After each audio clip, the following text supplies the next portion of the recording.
जय गुरुदेव। शक्तिपात के माध्यम से कुंडलिनी जागरण के संबंध में कुछ प्रश्न और उनके उत्तर।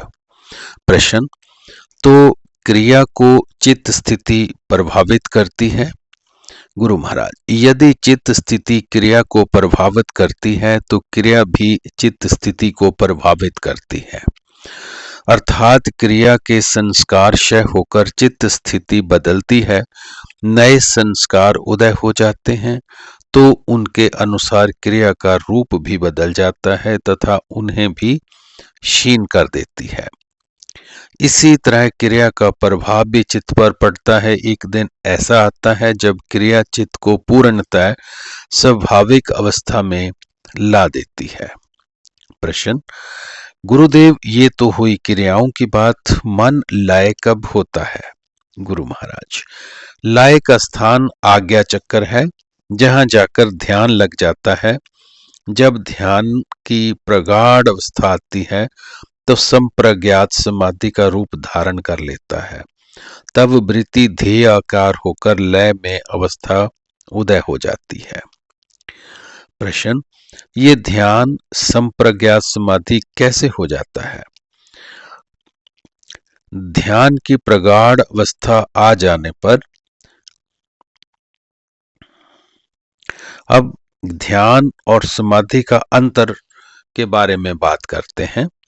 ध्यान की अवस्था में चित्त स्थिति किसी एक द्वैय पदार्थ पर एकाग्र हो जाती है तो द्वैयाकार नहीं होती, पर ध्येयाकार नहीं होती। ध्यान करने वाले ध्याता का भाव भी बना रहता है तथा ध्याता के अतिरिक्त मन कहीं जाता ही नहीं। वास्तव में ये एकाग्रता होती ही नहीं, क्योंकि अपने आप अर्थात ध्याता के रूप में एक दूसरा विषय भी ध्याता के सामने बना रहता है, पर यह अवस्था एकाग्रता की दिशा में ही आगे सरकती जाती है। जब ध्यान की अवस्था में प्रगाढ़ता आ जाती है तो तल्लीनता बढ़ने लगती है। तब ध्याता को अपना ध्यान भी नहीं रहता, केवल ध्येय ही अभिमुख रहता है, अर्थात ध्याता भी विलीन हो जाता है तथा केवल ध्येय ही रह जाता है। प्रश्न, ध्यान और समाधि में ध्याता के होने तथा नहीं होने का क्या अंतर है? गुरु महाराज, ये अंतर बहुत बड़ा अंतर है, किंतु अभी बात बाकी है। एक और भी अंतर है जिसे हटाना अभी विशेष है। द्वैय पदार्थ पर एकाग्रता हो जाने के पश्चात भी द्वैय में तीन विषय रहते हैं। शब्द अर्थात उस पदार्थ का नाम, अर्थ अर्थात उस पदार्थ का स्वरूप तथा ज्ञान अर्थात ध्यान की अवस्था में उस पदार्थ का साधक को जो ज्ञान प्राप्त हो रहा। ध्यान की उस उच्च अवस्था में ये तीनों विषय मिले रहते हैं। जब शब्द तथा पदार्थ का ज्ञान भी विलुप्त हो जाते हैं तब पूर्ण एकाग्रता अर्थात संप्रज्ञात की स्थिति उदय होती है। यही लय अवस्था है।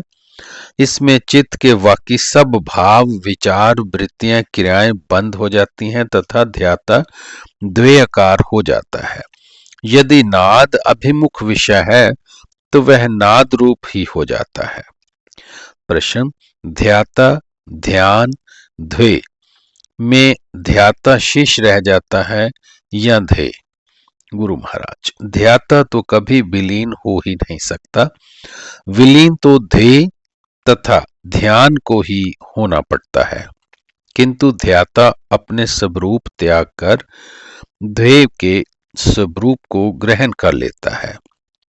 इसलिए कहा यही जाता है कि केवल ध्येय ही बच रहता है, जबकि वास्तविकता ये है कि वृत्ति ध्येयाकार होकर ध्येय के स्वरूप को धारण कर लेती है। संप्रज्ञात समाधियां भी तो कई प्रकार की हैं। गुरु महाराज, शास्त्र या दर्शन विषय के सभी पक्षों पर विचार व्यक्त करते हैं। साधक को अपने लिए जो जो उपयोगी होता है वह ग्रहण कर लेता है। शास्त्रों में तो सर्वतर्क, निर्वितर्क, सविचार, निर्विचार, सानंद तथा ससिमता, ये 6 प्रकार के संप्रज्ञात समाधि बताई गई है जो विषय की सूक्ष्मता पर उसका विश्लेषण है। किंतु आपको इतना समझ लेना ही पर्याप्त है कि संप्रज्ञात समाधि क्या है। इनमें से ससिमता संप्रज्ञात कुछ अलग प्रकार का है, क्योंकि ससिमता में ध्याता तथा द्वे एक ही होते हैं।